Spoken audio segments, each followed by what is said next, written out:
మన్యాల production స్వాగతం సుస్వాగతం. ఈరోజు ఒంగోలులో జరుగుతున్నటువంటి ఈవీఎం రీవెరిఫికేషన్ ప్రక్రియ అర్ధాంతరంగా ఆగిపోయింది.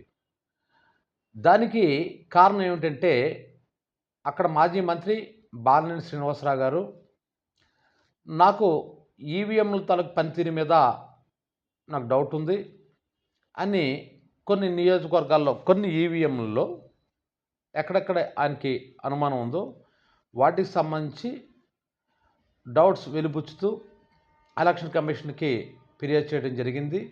అయితే ఎలక్షన్ కమిషను ఆ ఫిర్యాదును పట్టించకపోవడంతో అతను సుప్రీంకోర్టుని కూడా ఆశ్రయించడం జరిగింది. సుప్రీంకోర్టు డైరెక్షన్ ప్రకారం దాదాపుగా 5.5 లక్షల పైగా అమౌంట్ అతను కట్టి మళ్ళీ రీవెరిఫికేషన్ పెట్టుకున్నాడు. రీవెరిఫికేషన్ పెట్టుకున్నట్లయితే సాధారణంగా ఏం చేయాలంటే వీవీప్యాట్లలో ఉన్నటువంటి ఆ స్లిప్లను లెక్క పెట్టాలి. కానీ ఈరోజు ఏం జరిగిందంటే అక్కడ ఎలక్షన్ అధికారులు మాక్ పోలింగ్ నిర్వహిస్తూ ఉన్నారు. మాక్ పోలింగ్ అంటే ఏంటో చెప్తాను చూడండి. సాధారణంగా ఎలక్షన్ టైంలో పోలింగ్ రేపనగా అంటే పోలింగ్ రోజు నాడు ఏం చేస్తారంటే మొత్తం అన్ని పార్టీల తాలూకు ప్రతినిధుల్ని అంటే ఎవరైతే ఏజెంట్లకు వస్తారో వాళ్ళ చేత కొన్ని ఓట్లు వేయిస్తారు. అంటే 50 వరకు అన్ని పార్టీ ప్రతినిధులు కలిపి ఒక 50 ఓట్లు వేయాలన్నమాట. వేస్తున్నప్పుడు ఫర్ ఎగ్జాంపుల్ నేను టీడీపీ ఏజెంట్ అనుకోండి. నేను సైకిల్ గుర్తు మీద ఎప్పుడైతే బటన్ నొక్కుతానో ఆ సైకిల్ గుర్తు తాలూకా ఆ సింబల్ అనేది పేపర్ కట్ అయి వీవీప్యాట్లో పడుతుంది అనమాట. అలాగే వైసీపీ వాళ్ళు ఓటు వేసినప్పుడు అది ఫ్యాన్ గుర్తు తాలూకా ఆ స్లిప్ కింద పడుతుంది. అలాగే కమ్యూనిస్టులు, అలాగే బీజేపీ, అలా అన్ని పార్టీ వాళ్ళు ఆ ఏజెంట్లు అంటే అభ్యర్థులు అక్కడ ఎవరెవరైతే పోటీ చేస్తున్నారో ఆ అభ్యర్థుల తరపున వచ్చినటువంటి ఏజెంట్లు ఓట్లు వేయాలి. అలాగే 50 ఓట్లు వేయాలంట. వేసిన తర్వాత ఆ వీవీప్యాట్ల తాలూకా స్లిప్లు లెక్క పెడతారు. అదేవిధంగా ఆ కౌంటింగ్ కూడా చూస్తారన్నమాట. కౌంటింగ్ చూస్తే సరిగ్గా 50 వచ్చాయి. ఇప్పుడు ఫర్ ఎగ్జాంపుల్ తెలుగుదేశానికి ఒక 10 ఓట్లు, వైసీపీకి ఒక 10 ఓట్లు, బీజేపీకి 5 ఓట్లు, ఇలా ఎవరెవరు ఎన్ని వేసారు మొత్తం మీద ఆ లెక్క సరిపోవాలన్నమాట. అలా లెక్క సరిపోయిన తర్వాత వాళ్ళు ఏం చేస్తారంటే ఇదిగోండి మన ఈవీఎం మిషన్ చాలా బాగా పనిచేస్తుంది, మీరు వేసే లెక్క ప్రకారం వచ్చిందా లేదా అని అడుగుతారు. ఓకే అని ఈ ఏజెంట్లు అంటారు. అలా వస్తాయి. దాంతో ఓట్ల ప్రక్రియ అనేది స్టార్ట్ అవుతుంది. అయితే ఇక్కడ జరిగింది ఏంటంటే వీళ్ళు చెప్తుంది ఏంటంటే ఈ ఈవీఎంలు ట్యాంపరింగ్ జరిగాయి, లేదు హ్యాక్ జరిగి ఉండొచ్చు, మొత్తం మీద ఒక గోల్మాల్ జరిగింది అన్నది వీళ్ళ తాలూకా ఆరోపణ. అయితే సాధారణంగా గెలిచిన వాళ్ళు ఒకలా మాట్లాడతారు, ఓడిపోయిన వాళ్ళు ఒకలా మాట్లాడతారు. ఓడిపోయిన వాళ్ళు ఏంటంటే ఈవీఎంలు ట్యాంపరింగ్ జరిగిందని చెప్పేసి తప్పు ఈవీఎంల మీద తోసేయడానికి అవకాశం ఉంది. ఇది ఒక్కసారి మీరు 5 సంవత్సరాలు వెనక్కి వెళ్ళినట్లయితే 2019 ఎలక్షన్ రోజు నాడు పోలింగ్ జరిగే టైంలో చంద్రబాబు నాయుడు గారు బయటకు వచ్చి ఓటేసిన తర్వాత నేను సైకిల్ గుర్తుకు వేస్తే అది ఇంకొక గుర్తుకు పడుతుంది అని ఆరోపణ చేశారు. బాగా జ్ఞాపకం తెచ్చుకోండి. 5 years బ్యాక్ వీడియో ఉంది. అతను ఆ మాట చెప్తున్నప్పుడు చంద్రబాబు నాయుడు గారి శ్రీమతి భువనేశ్వరి గారు అదేవిధంగా లోకేష్ గారు పక్కనే ఉన్నారు. కానీ వాళ్ళు మాత్రం ఆరోపణ చేయలేదు. చాలామంది ఇప్పుడు అడుగుతున్న క్వశ్చన్ ఏంటంటే మరి లాస్ట్ టైము వైసీపీకి అన్ని ఓట్లు వచ్చినప్పుడు 153 సీట్స్ వచ్చినప్పుడు మరి చంద్రబాబు నాయుడు గారు ఈవీఎంలో లోపం ఉంది అని చెప్పినప్పుడు మరి ఈ వైసీపీ నాయకులు ఎందుకు నోరెత్తలేదు? మొదటి పాయింట్. అది కరెక్ట్ పాయింట్, నో డౌట్ కరెక్టే కదా. అది అంటే మనకు అన్యాయం జరిగినట్టు వాళ్ళకి అన్యాయం జరిగినట్టు కాదా? అదొక పాయింట్.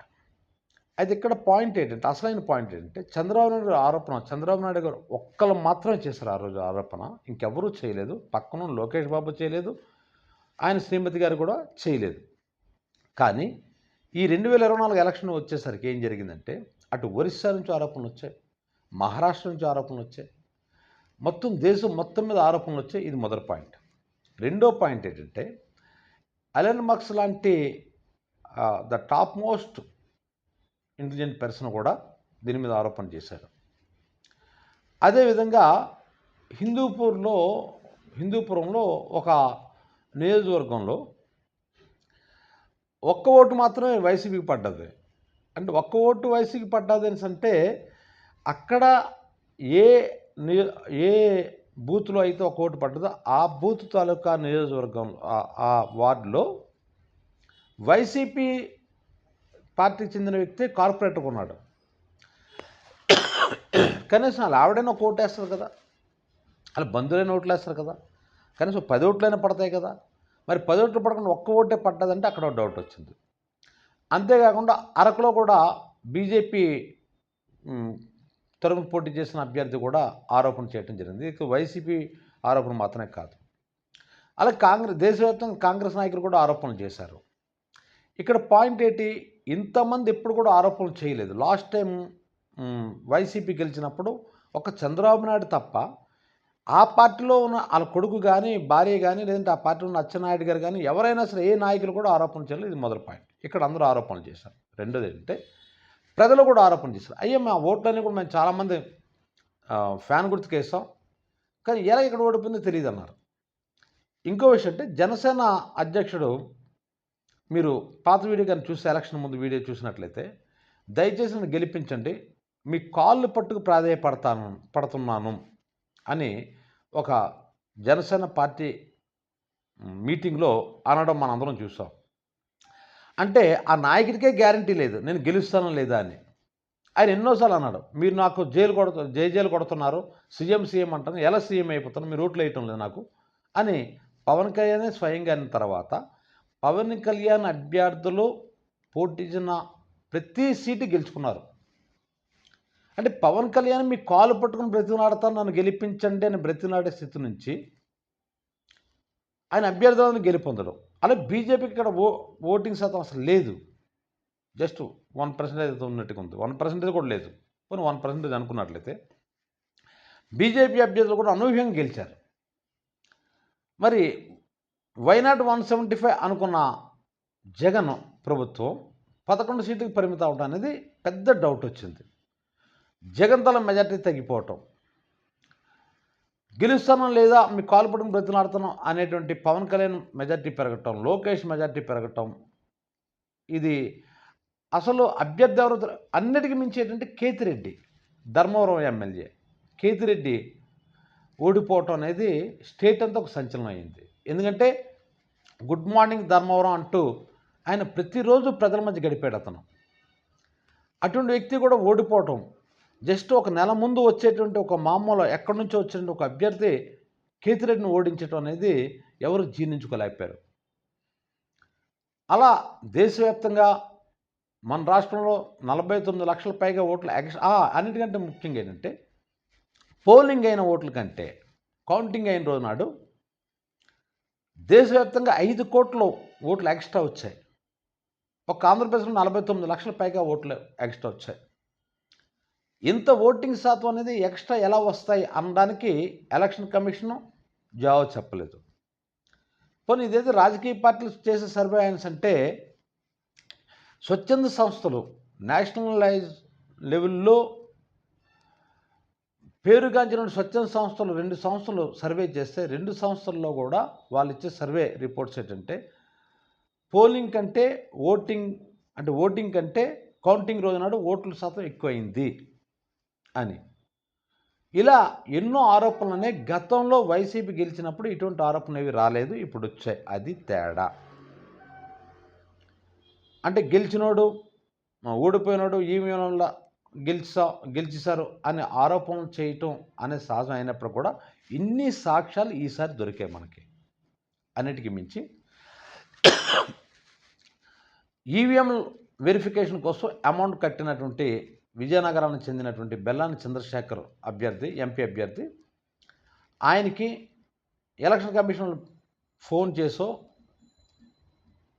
లేదంటే స్వయంగా కలిసో మీరు మీ ఆరోపణలను మీరు వాపసు తీసుకోండి అని అనవలసిన అవసరం ఎలక్షన్ కమిషన్కి ఏమొచ్చింది? తప్పు చేయకపోతే ఎందుకు భయపడుతున్నారు? మీరు తప్పు చేయకపోతే ఈవీఎం ప్యాక్లో ఉన్నటువంటి స్లిప్లు లెక్క పెడితే అయిపోయి ఉండేది కదా. కానీ వాళ్ళు మాక్ పోలింగ్ అనేది మళ్ళీ చేస్తారు. మాక్ పోలింగ్ చేస్తే ఏముంటుంది? అవి చూసే కదా ఏజెంట్లు ఓకే అన్న తర్వాత కదా ఎలక్షన్ జరిగింది.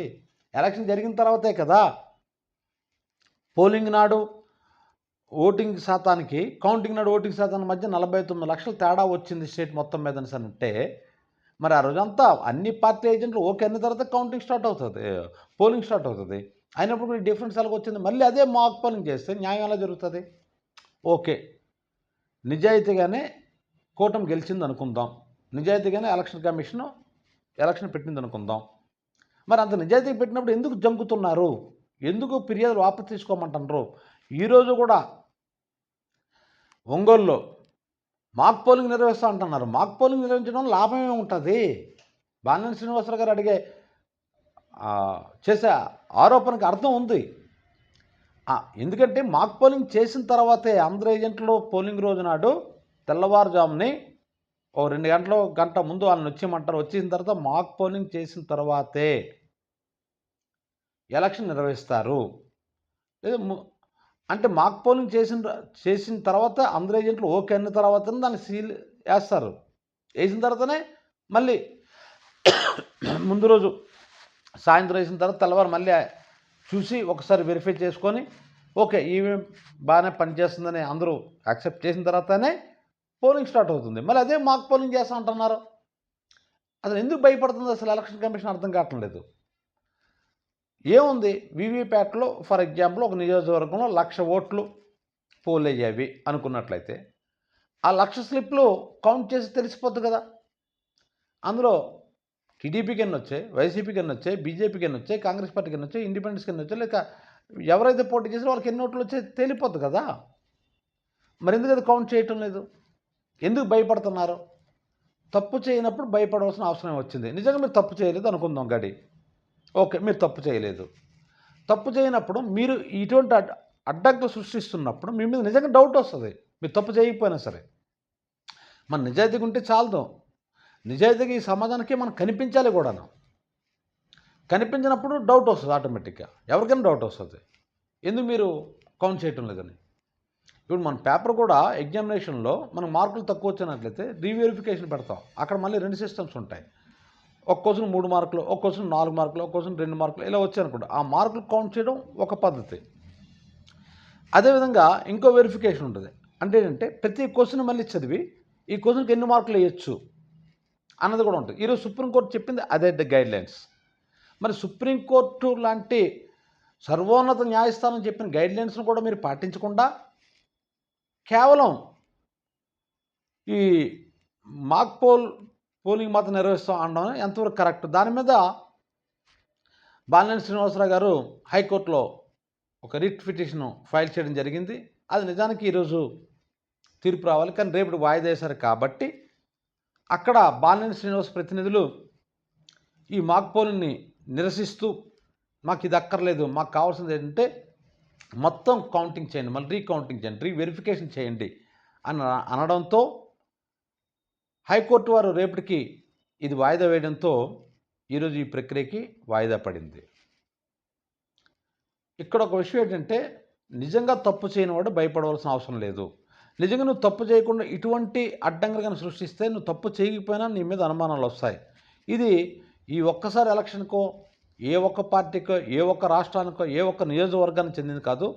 అత్యున్నతమైనటువంటి అతి పెద్ద ప్రజాస్వామ్య దేశమైనటువంటి మన దేశంలో ఇటువంటి అనుమానాలు వచ్చినట్లయితే మనం రాసుకున్న రాజ్యాంగానికి, ఈ ప్రజాస్వామ్య దేశానికి, ప్రజాస్వామ్యానికి విలువ లేకుండా పోతుంది. ఎలక్షన్ కమిషన్ అనేది ఒక ఇండివిజువల్, అంటే ఎవరి కింద పనిచేసేటువంటి సంస్థ కాదు అది. దాని పూర్తి అథారిటీస్ ఉంటాయి. అటువంటి అథారిటీస్ ఉన్నటువంటి మిమ్మల్ని నమ్ముకొని, ఎందుకంటే ఈ వ్యవస్థలో మనం చట్టాలను నమ్ముతాం, చట్టాలను గౌరవిస్తాం, న్యాయస్థానం నమ్ముతాం, న్యాయస్థానాలను గౌరవిస్తాం, అలాగే ఎలక్షన్ కమిషన్ నమ్ముతాం, ఎలక్షన్ కమిషన్ గౌరవిస్తాం. ఇలాంటి ఈ వ్యవస్థలన్నీ, రాజ్యాంగ వ్యవస్థలన్నింటినీ కూడా మనం దేశ ప్రజలు 130 కోట్ల మంది ప్రజలు నమ్మకం, 130 మంది కోట్ల ప్రజల తాలూకా ధీమా ఈ వ్యవస్థలు. ఈ వ్యవస్థలో ఇలాగా ఈ వ్యవస్థను నీరుగారుచ్చే ప్రయత్నాలు చేస్తుంటే మరి ఈ ప్రజాస్వామ్య దేశంలో ప్రజలు ఎవరికి చెప్పుకోవాలి ఈ బాధ? మీరు తప్పు చేయలేదు ఓకే. మీరు తప్పు చేయలేదు మీరు మనస్ఫూర్తిగా నమ్మితే ఎందుకు ఈ అడ్డంకులు సృష్టిస్తున్నారు? ఇది సామాన్య పౌరుడి తాలూకా సూటి ప్రశ్న ఈరోజు నేను అడుగుతున్నాను. ఈ వీడియో మీకు నచ్చినట్లయితే మంజాల శ్రీను ప్రొడక్షన్స్కి లైక్ చేయండి, సబ్స్క్రైబ్ చేయండి, షేర్ చేయండి. Thank you very much.